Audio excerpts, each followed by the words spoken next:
Սիրելի ժողովուրդ, վստահ եմ արդեն տեսել եք, թե Հայաստանի իրավապահ համակարգը ինչպես է կանխել նախադեպը չունեցող մի այլանդակ վտանգավոր ահաբեկչության փորձ, որի նպատակը ըստ էության Հայաստանի Հանրապետությունը հիմքերից պայթեցնելն էր։ Դրանից հետո հայ ժողովրդի ճակատագիրը որպես մանրադրամ, որպես գրոշ օտար կենտրոններին հանձնելն էր։ Այս այլանդակ վտանգավոր ահաբեկչական նախագծի ղեկավարներն ըստ էության իրենց սրբազան հրճակած սրբապիղծներն էին, որոնց որ օրհնել է Կտրիչ Ներսիսյանը։ Այս վտանգավոր ահաբեկչության մեջ բնականաբար իրենց կանոնակարգված դերակատարումը պիտի ունենային տարբեր տրամաչափի օլիգարխ բարերարներ, օտար կենտրոններից Հայաստան գործուղված մարտագլխիկներ, որոնք պիտի պայթեցնեին մեր պետության հիմքերը։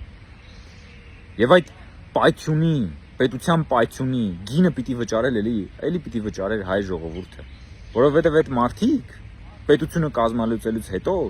ստանալու են իրենց վարձատրությունը եւ վայելելու են իրենց վարձատրությունը համապատասխան վայրերում եւ ժողովուրդը նորից հայտնվելու էր կոտրած տաշտակի առջեւ։ Ձայնագրություններում նշվում է, թե նրանք ոնց էին պատրաստվում պատերի տակ մարդկանց գյուլել, քաոս ստեղծել երկրում, տապալել հասարակական կարգը, խուճապային տրամադրություններ տարածել, թե ոնց էին նրանք մարդկանց ընդամենը վերաբերվում որպես մոլոտովի կոկտեյլներ, որոնց պետքա շպրտեին պետության վրա ու պայթեցնեին այս պետությունը։ Բարեբախտաբար իրավապահ համակարգը կանխել է այս այլանդակ ահաբեկչությունը։ Բոլորը պետքա պատասխանատվության ենթարկվեն, քրեաիրավական, քաղաքական, հասարակական, բարոյական։ Հայաստանում իշխանությունը պատկանում է ժողովրդին, անդառնալիորեն եւ անշրջելիորեն։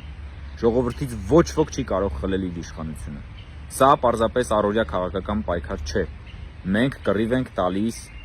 Հայաստանի Հանրապետության ինքնիշխանության պաշտպանության համար, որովհետև այն ուժերը ռոբասերժական, կտրիչ ներսիսյանական, օլիգարխիական, այսպես կոչված բարերարական ուժերը,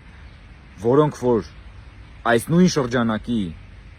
այս նույն շղթայի տարբեր օղակներն են, ըստ էության պայքարի են դուրս եկել Հայաստանի Հանրապետության ինքնիշխանության եւ Հայաստանի պետականության դեմ։ Եվ նրանք բոլորը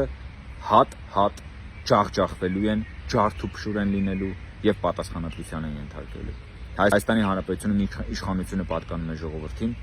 կեցցե Հայաստանի Հանրապետությունը։